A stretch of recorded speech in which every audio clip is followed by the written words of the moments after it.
4 amigos, exaustos, mas felizes, voltavam para casa pela escuridão infinita depois de um fim de semana de liberdade.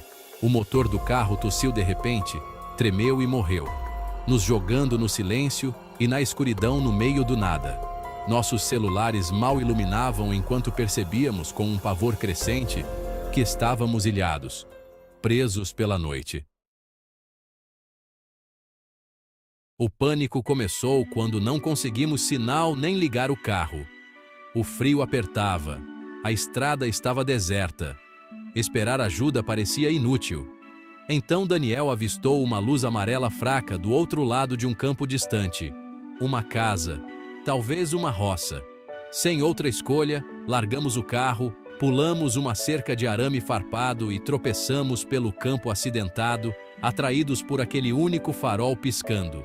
Cada passo para longe da estrada nos enchia de um medo novo e mais profundo. Seguimos em frente, desesperados por ajuda, sem saber o que nos esperava no fim da nossa caminhada. A casa da fazenda se erguia, sombria e caindo aos pedaços. Sua única luz mal furava a penumbra. Hesitamos, mas o frio nos empurrou para a varanda que rangia. Uma mulher velha e magra atendeu, com olhos fundos, a voz monótona enquanto nos deixava entrar. Lá dentro, o ar era denso com cheiro de podre e um estranho odor metálico. Seu filho enorme e silencioso estava sentado à mesa, nos ignorando. Nos ofereceram abrigo, mas a casa parecia mais uma armadilha do que um refúgio. A sensação de desconforto só aumentou quando entramos. Sentamos em uma mesa bamba, copos intocados de água turva à nossa frente. O silêncio quebrado apenas por um relógio tic-taqueando. A velha e seu filho mal falavam. A indiferença deles era de gelar o sangue. Me desculpei para procurar o banheiro, andando por um corredor escuro ladeado por portas fechadas. Atrás de uma, ouvi sussurros urgentes, mais famintos que o normal. Os novatos parecem saudáveis. Um pavor me invadiu. Será que estavam falando de nós? Um baque molhado e rítmico ecoou do fim do corredor. Esqueci meu medo de ser mal educado. Eu precisava saber o que estava fazendo aquele som. A criatura estava curvada, devorando um pedaço de carne humana, ainda com restos de roupa rasgada grudados.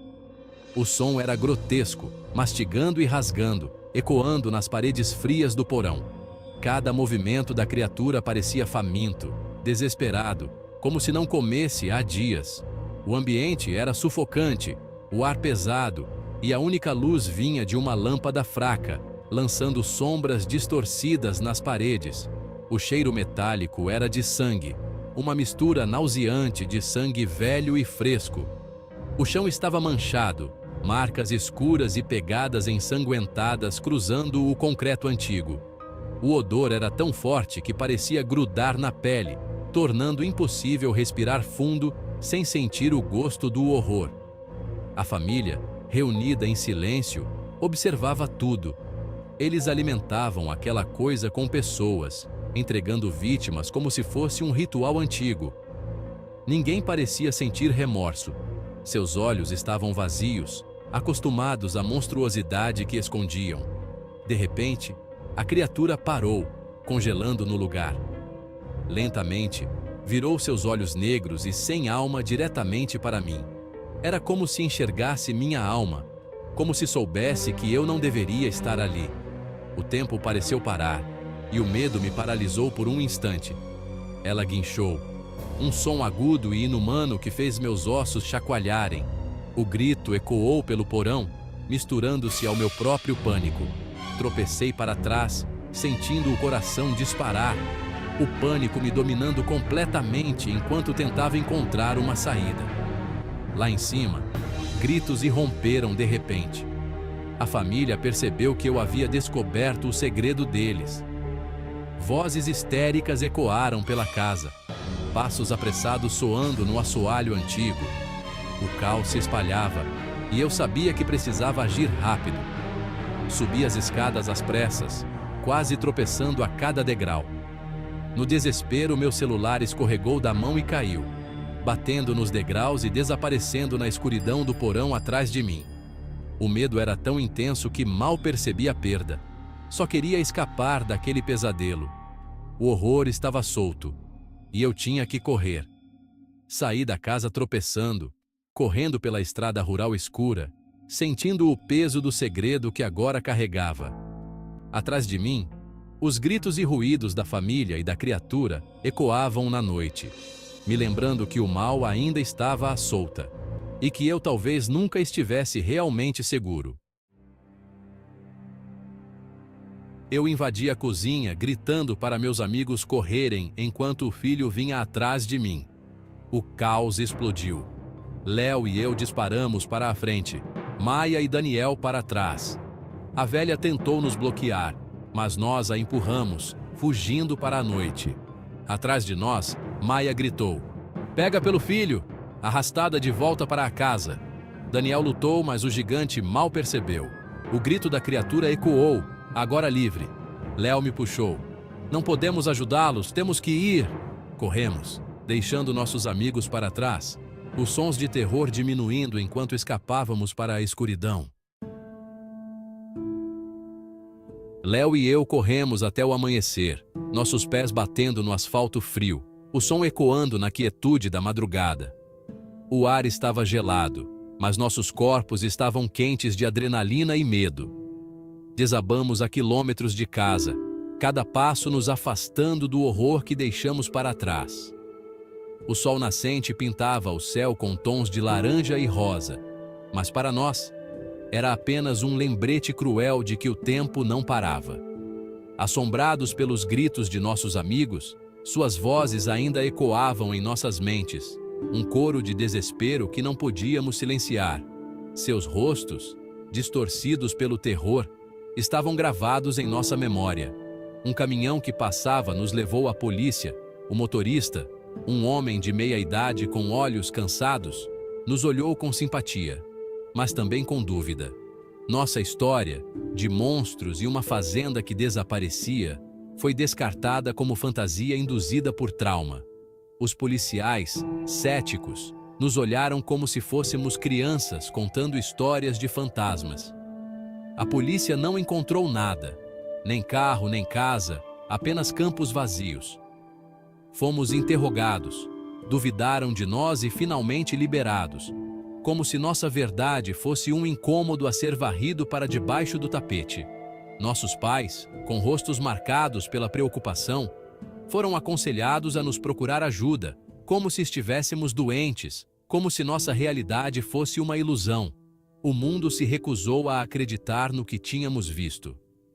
Nossos amigos continuaram desaparecidos, seus rostos agora apenas fotos em cartazes de pessoas desaparecidas, suas vidas reduzidas a memórias. Nossa história, um pesadelo que ninguém aceitaria, nos perseguia. Sobrevivemos, mas a cada noite, os pesadelos retornavam, nos lembrando do que havíamos perdido. A verdade era um fardo que carregávamos sozinhos, um peso que nos isolava.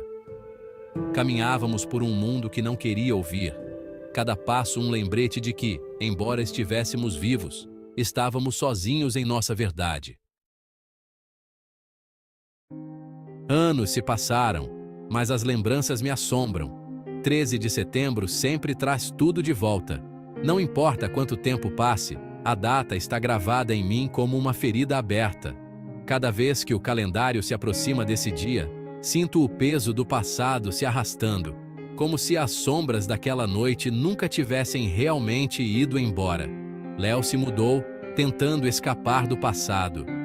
Eu fiquei procurando respostas que nunca chegam. Ele achou que a distância poderia apagar o que vivemos, mas eu sei que não é tão simples. Ficar foi uma escolha difícil, mas também uma necessidade, como se abandonar este lugar fosse trair a memória do que aconteceu. A fazenda se foi, como se a própria terra escondesse seu segredo. O mato tomou conta, as paredes desabaram, mas o silêncio permanece, pesado, como se o solo ainda guardasse ecos daquela noite. Às vezes, Acho que a terra tenta proteger quem passa por aqui, escondendo o horror sob camadas de esquecimento. Pesadelos me atormentam. Os olhos da criatura, seu guincho, o porão gelado. Acordo suando, sentindo o cheiro de terra úmida, ouvindo aquele som agudo que nunca consigo esquecer. O medo se tornou meu companheiro, sempre à espreita, pronto para me lembrar do que vi. Terapeutas chamam de trauma, alucinação, mas eu sei o que vi. Eles tentam racionalizar, dar nomes clínicos ao terror, mas não há diagnóstico que explique o que aconteceu naquela noite. Às vezes, penso que preferia estar louco. Seria mais fácil do que aceitar a verdade. As cicatrizes nos meus braços, os lugares vazios na mesa, isso é real. Cada marca conta uma história. Cada ausência pesa mais do que qualquer palavra. O vazio ao meu redor é a prova de que algo foi tirado de nós, algo que nunca poderá ser recuperado. Escrevo isso não para que acreditem, mas porque o silêncio é insuportável. As palavras são minha única companhia, meu único alívio. Talvez, ao colocar tudo no papel, eu consiga entender, ou pelo menos suportar, o que ficou para trás. Monstros são reais. Eles se escondem em lugares esquecidos, esperando pelos azarados.